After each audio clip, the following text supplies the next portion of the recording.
Good morning, everyone. It's PT, and it is time to rise and shine.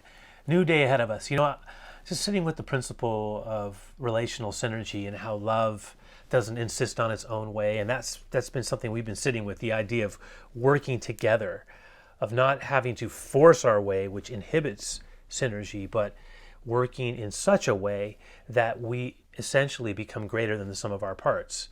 And that is, by the way, I think part of what the Lord did when he started a marriage and instituted the marriage covenant. I mean, if you think about it, as Jesus taught us, male and female created he them.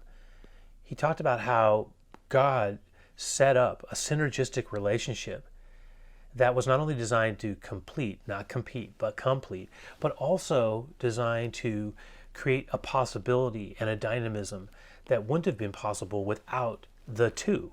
Love works at its best, of course, with the other.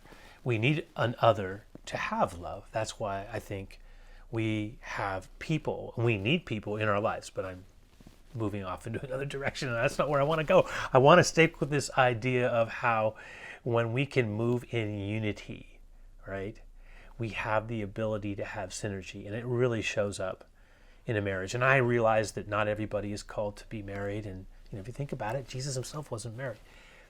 But when we can bring that into our marriage, for those of us who are, and not insist on our own way, but find synergistic ways to express our love with one another, it creates all kinds of possibilities. Lord, help us to do that. In Jesus' name.